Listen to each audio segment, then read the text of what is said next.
Hello, everyone. This is Neo-Pagan 1976 at Writers Cove, coming to you live from Clinton, Iowa, in the good old U.S. of A. And today, this video goes out to Allison, the online violin and the online piano tutor. Uh, Basically, ma'am, I'm pretty much in need of your help with my violin. Basically, what I need is your guidance and your constructive criticism with my violin, with my posture, my left hand placement on the violin, and my setup on the violin.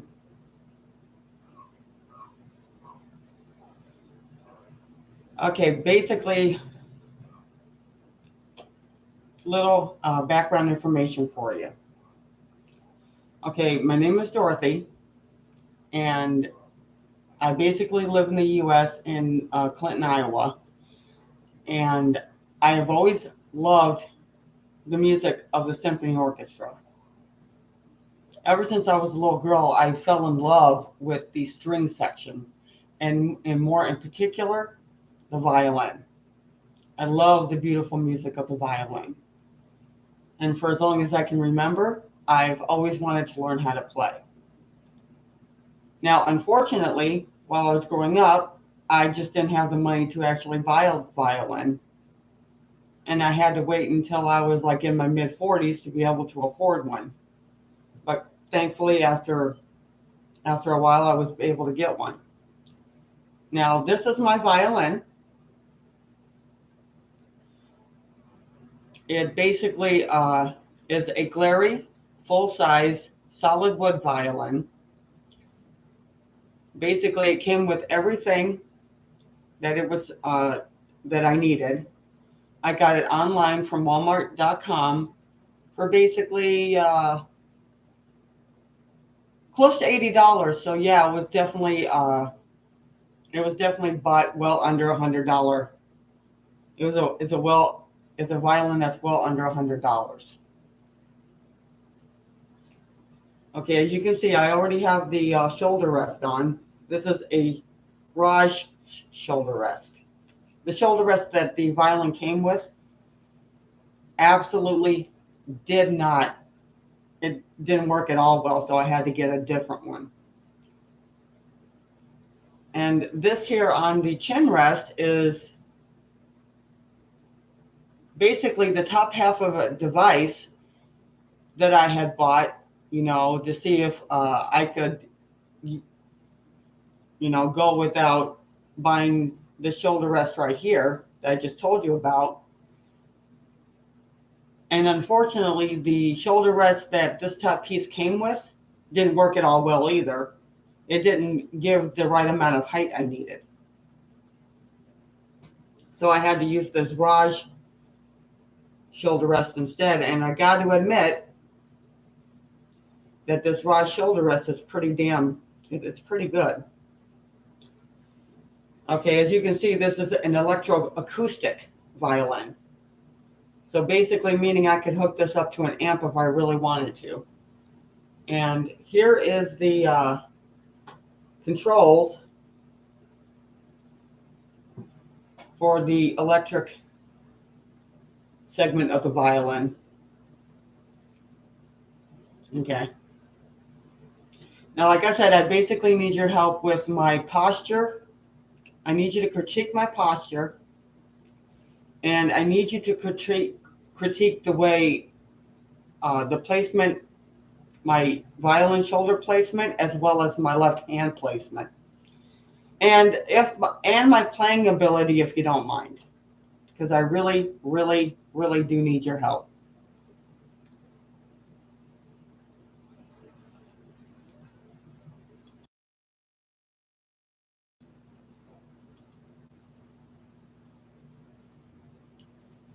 Okay, here.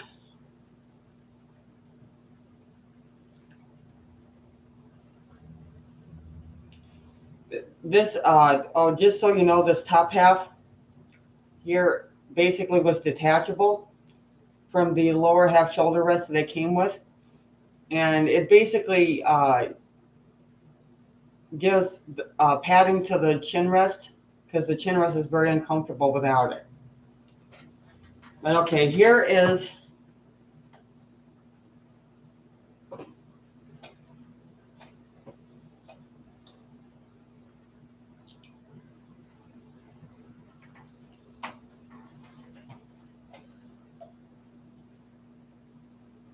okay.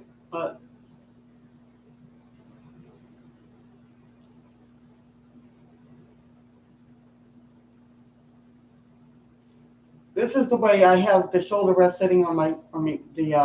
This is the way I have the violin sitting on my shoulder, and I need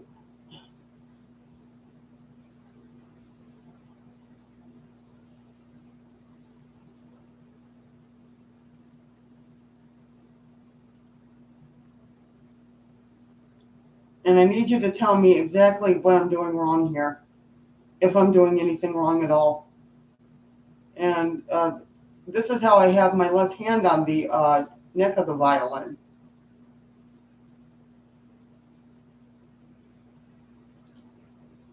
Now, being that this violin, yeah, I would understand it's pretty cheap. Unfortunately, I can't actually afford to buy a violin that's more expensive.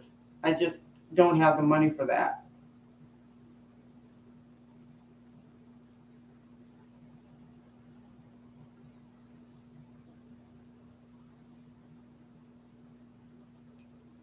But like I said, this is how I'm holding the violin on my shoulder, and this is how my left hand is placed on the neck of the violin.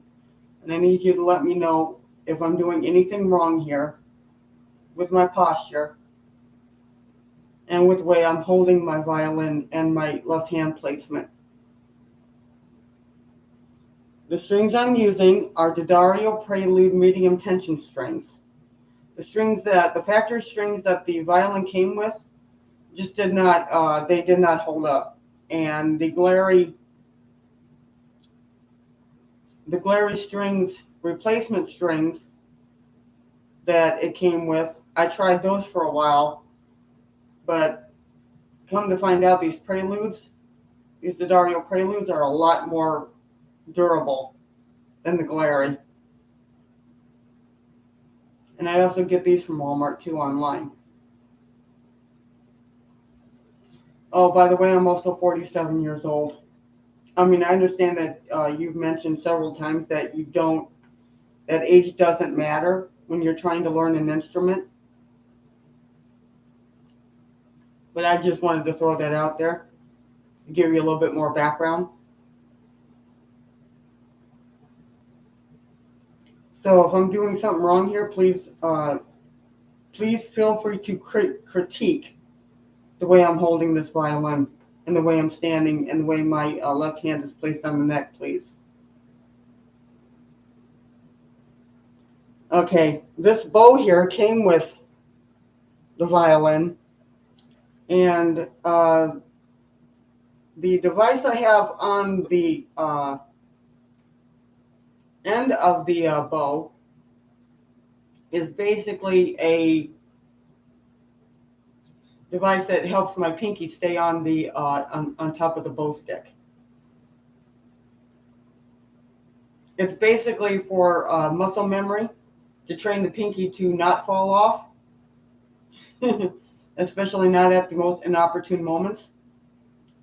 But once my muscle memory is completely established, I will no longer need the training aid, because that's what this is. This uh, pink device here on the end of the bow is a training aid for the pinky. And please give me your honest opinion about this training aid, if you've even heard of such a thing, being that you're an actual instructor and a professional player. Now I'm going to play a little rendition of Twinkle Twinkle Little Star for you, and I would really appreciate it if you could critique my playing ability, because it turns out that I'm actually better at playing Twinkle Twinkle Little Star than I'm actually better at practicing my scales. I only just figured out how to practice scales. And I've had this violin for well over 3 months. So here's Twinkle Twinkle Little Star for you. Please tell me what you think.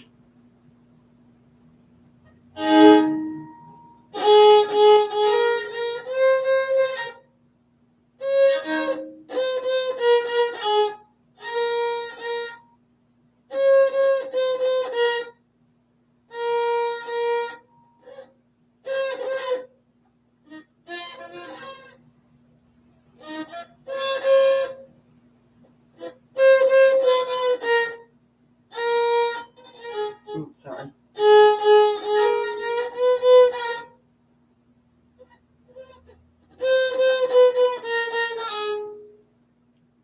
I'm going to try that one more time.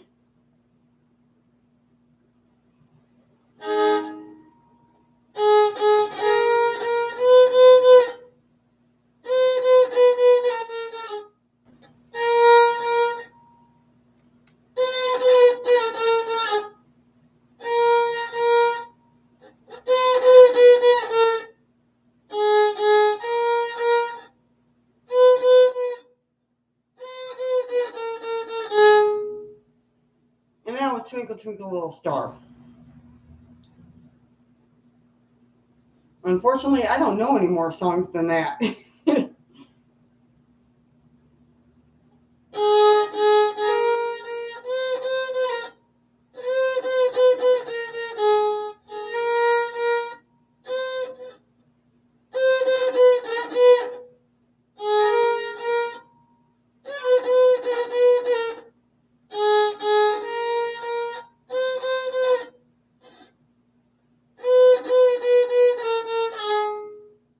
There we go, that was better. But no.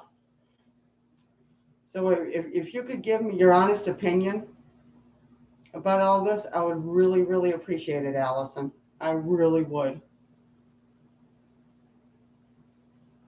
I mean, am I even fit to actually learn how to play the violin, or am I just kidding myself?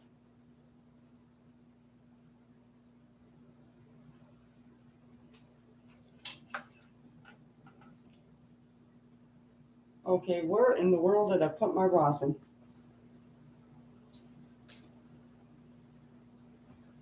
I actually use 2 different kinds of rosin.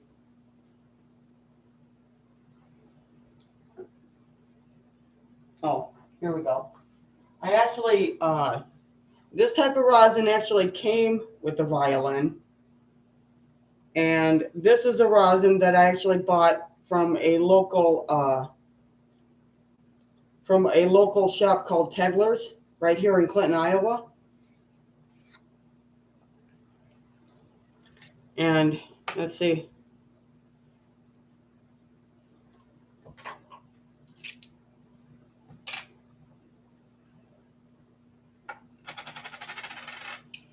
Here's the obvious difference between the two. Tell me what you think about that. Which rosin do you think is better? Because I've definitely got a fair amount of use out of both of them. And I really can't tell if there's any real difference between them. Not even after I'm playing, while I'm playing. Well, that's pretty much all the time I have for this video. But no, if you could really help me out with this, Allison, I'd really, really appreciate it. Please get back to me as soon as you possibly can. This is Pagan 1976 here at YouTube channel called Writer's Cove. Signing off. And thank you very much for your time and patience and understanding, Allison. Have a wonderful afternoon.